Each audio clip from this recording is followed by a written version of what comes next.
Good afternoon, everyone. It's David Brown with DBI, here to share my second Wednesday tip. And what I want to talk about today is second wave gentrification. Adrian Dobb wrote for The Guardian maybe a week or so ago and coined this phrase, this kind of second wave gentrification. I also read an article in The Stranger, which is a newspaper here in Seattle, where Charles Medede called it the luxury urbanism.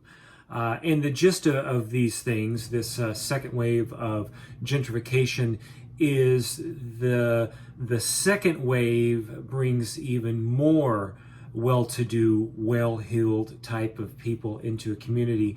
So much so that rents for mom and pop restaurants or maybe even smaller chain restaurants in a community are pushed out simply because they can't afford the rent. They could be very successful, they could be making money, they could have, full diners every day and night, but because the chase for the higher rent that might go up every year or every 6 or whatever the lease might be becomes impossible, this second wave of gentrification leaves in its wake not a higher level of restaurant or more chain focused, but just a higher level of blight. Simply put, empty storefronts. I think it was Adrian Dobb that said the cause, at least in San Francisco, who's going through it in a big way, was the California Proposition 13, which limits the amount of property tax that is being paid. So if you are a developer and you're throwing up these kind of very large mixed-use buildings, and maybe retail, first floor, second floor retail is not as thought out or maybe as community friendly, the investment for a mom and pop to go into such a huge space, or a space that maybe needs lots of changes to make it applicable for a restaurant or something like that, becomes too much of a burden, combined with this kind of low tax that the developers paying, thus not having any incentive to really rent the space. You create in this very well-to-do, very successful and growing city of San Francisco, basically blight. We're seeing the same thing. I live here in Seattle, Washington. We're seeing the exact same thing happen here in Seattle.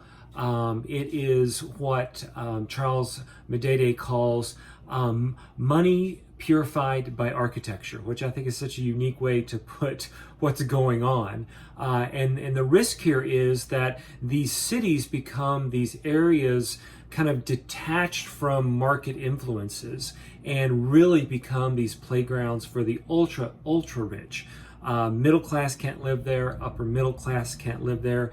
And so does the city start to see more and more blight as properties become investment only? What does the life of a city that goes through a second wave of gentrification become? We can look to New York, maybe. I think that's probably the best example of a domestic city. I'm sure there's others. London comes to mind, etc. But New York is a unique example about this kind of second wave of gentrification. And specifically, I think you can speak to and look at the Hudson Yards project. In the Stranger article by Charles, he mentions this billionaire playground that was created in this Hudson Yard project. And one wonders, and I have not been, but is it really for the city? Or is it, which is so brilliant again to say, money that has been purified by architecture? Think about that. I don't know where I land. This is a fairly new concept that I started reading about over the past week and a half. I'm working my way through what all this means, but it intrigues me. Living in a city, seeing it, loving a city that's gone through it, I'm very curious to see what happens. And I'm very curious to hear from you. If you have thoughts on this or are starting to recognize this second wave gentrification in your city, please comment below. Send me a quick email. Maybe we could do a back and forth video chat and put it here on the Wednesday tips as a follow-up. But I am definitely in 2020 and beyond going to keep my eye on this second wave of gentrification. That's it for today. Thank you for your time.